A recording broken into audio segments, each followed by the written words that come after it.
Thank you, everybody, for calling in. We obviously have great interest in this call today.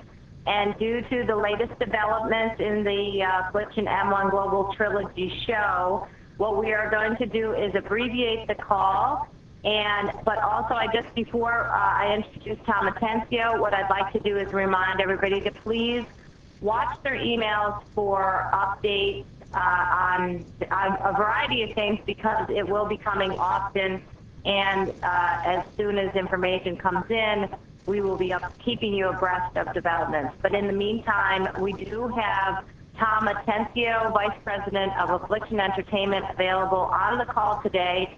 Tom will make a brief statement, and then we will open it up to question and answers. Again, because of the interest in the call, we will limit everybody to one question each and try to get as many questions answered as we can. Okay, so without further ado, Tom Atencio. Tom?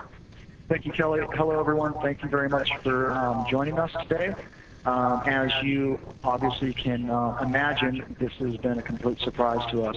When we spoke to the California Athletic Commission, this was not something that we were prepared for, but it's our understanding that Josh is taking further measures to validate the results of the test.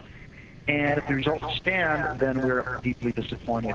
Having said that, we are very confident in getting a worthy opponent. I am in the negotiation period with a few fighters, and I know from a fan's perspective, as we always do, we'll put on the best fight possible and make sure that the matchup is one of quality and lives up to the standards of Affliction.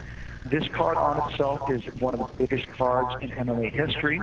So aside from just the main event, this card is stacked from top to bottom, as we always do in Affliction fashion.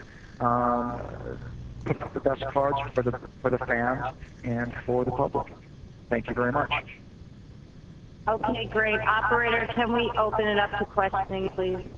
Hey, Tom, you said that you're exploring various opponents in the event that Josh's test comes back positive. My understanding is that Vitor Belfort was a possible opponent for Josh. For Fedor. If that is the case, how does this affect George Santiago? Right now, Franklin, I've got 3 people that I'm speaking with.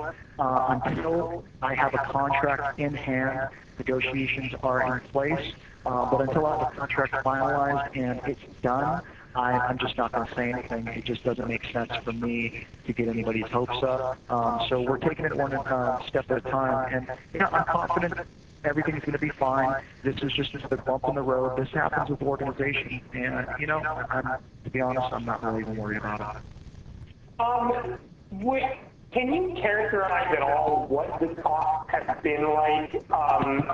Do you expect an opponent to readily agree to fight Fedor, or do you think it's going to be difficult to persuade someone to fight Fedor? And also, what part will Fedor himself or the people around him have in determining who his opponent is, and does Fedor have final say over who that opponent is? All right, we'll start with the last one. Fedor is open to fight anybody. He's the #1 champion, the fighter in the world for a reason. He's not going to back down from anybody, #1. #2, I'm not having a problem with opponents. It's just a matter of making sure we give the fans the best opponent possible for Fedor.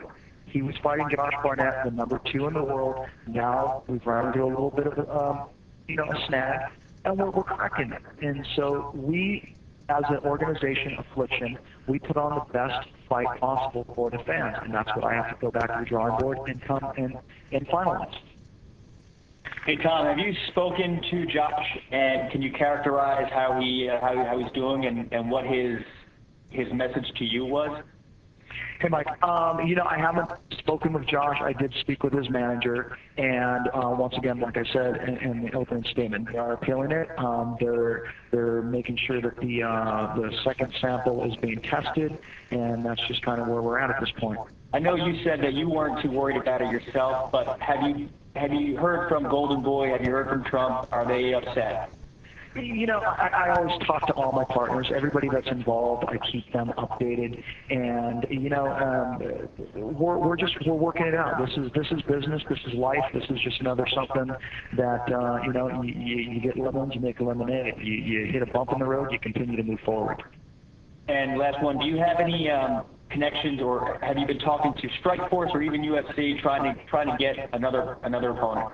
Once again, I work with Strikeforce. They are, we share fighters, as everybody knows, and so I'm talking to them. UFC has never even been in the loop with us. I think you know that. Anybody that knows our history knows that they're not willing to work with us. So, that's not even been anything discussed with them. All right, don't want to speculate, but Fabrizio Verdum could be available, as well as Brett Rogers. Have those names even been mentioned? There's a lot of fighters out there. I'm getting everybody under the sun, as you can only imagine, coming up saying they have the next person that can beat them. I have every single name has been in the pot, and I'm considering who's presented to me. But at this point, I want to make sure I give a fight that is worthy for our event and for the fans. Yeah, thank you. Hey, Tom, I know you just said that you're speaking to a lot of fighters under the sun, but you did earlier say that you're negotiating with 3 fighters in particular. I'm just curious if you can divulge the information of those 3 fighters. And also, there are reports out there that Vitor Belfort has already signed a contract. Would you say that those are premature, or has he committed to the contract and we're just waiting for things to work out on the other end? Once again, until you hear it from me, until I have a contract signed, they're all rumors. It's everybody trying to come out and get their, moment in the sun, whatever it is. But until you absolutely hear it from my voice, from me, it's not finalized. Until I have a contract, you're not going to hear anything from me. It's pretty cut and dry. Absolutely. Do you have a ballpark time frame on when it's open to get something done?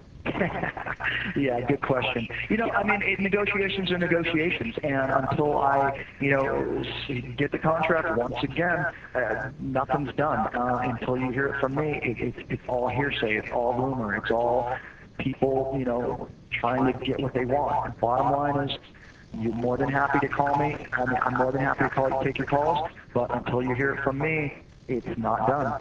Hi, Tom. I was given the importance of this event. Should Josh Barnett's second sample come back positive, how will that affect your relationship with him? I don't see it, affecting anything. I've known Josh for years. He's a fighter. I've fought. I have a lot of respect for him. If it comes back positive, then, that's on him, and that's something that he has to continue to move forward with. It doesn't affect me in any way, shape, or form. Unfortunately, for him, it's going to affect him. So, obviously, if he can't fight for me, then the only real way it affects is the fact that he cannot fight in my organization anymore. No problem. I know you said before that Josh Barnett he submitted a second sample, and the CSAC is looking at that right now.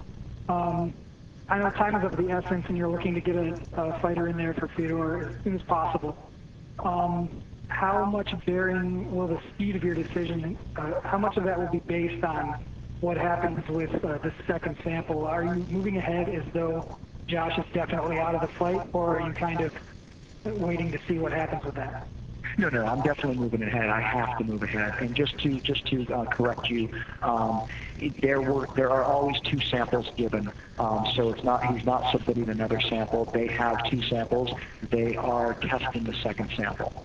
So, just to make sure you have that clear. And as far as, I'm moving forward, and if he's cleared, then great. Obviously, if not, then once again, I'm getting the best opponent, making sure the fans are happy, and doing everything I can to make sure, not everything I can, I'm confident we're moving forward. But, having said that, the bottom line is, I need to clean this, I need to get past this bump in the road. So even if he's cleared and this turns out to be a negative result or whatever, he's still off the show? That's up to the California State Athletic Commission.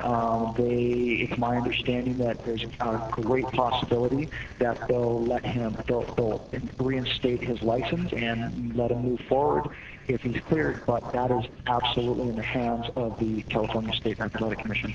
So then are these three fighters that you're negotiating with, are they negotiating with the idea that if they accept the fight, even if the fight is announced, if something happens and Josh Barnett is still able to fight, they could be pulled from the fight that they've accepted? Once again, I haven't finalized anything with them. We're still talking, and until, they hear it from me, and I personally will call them until they hear it from me, nothing's finalized.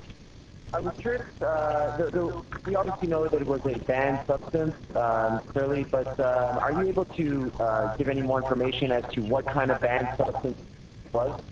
I can't. I don't know. The Athletic Commission, when I spoke with them yesterday, I was obviously caught off guard, and, they just told me that it was a substance, and at this point, that's something that you guys would have to speak with Josh about. I don't know. So the report that it was steroids would be immature at this point?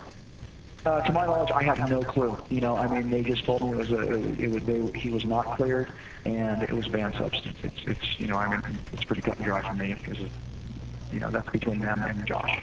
When you first heard about this, what's the first thing that crossed your mind? Honestly, just fix it. Just figure out what's going on, make sure it's true, and, move forward. That's what I do. This isn't the first bump in the road that I've encountered in life, in business, in anything. So, you move forward and you get past it. It's really that easy. Okay. I know we're supposed to ask just one question, but if I can ask the second one real fast. You've gotten excited about a fourth or fifth show at this point. I've always said from day one, I'm going to get 3 shows and reevaluate. I've always said I take 1 show at a time, and that's what I'm doing. So as soon as I'm done with this show, I'm going to announce what we've got going on, what we've got going for the year, and once again, move forward. Hey, Tom, were you given any advance warning that there might be an issue with Josh, or did it just come out yesterday? Just came out yesterday. And is there any speculation on your part as far as the timing of when the announcement was, given the test was conducted apparently a month ago? No, once again, this is just another bump on the road, and I don't think I'd be in the position I am if I were to get frustrated that easily. They tested them, and it takes 3 weeks for the test to come back.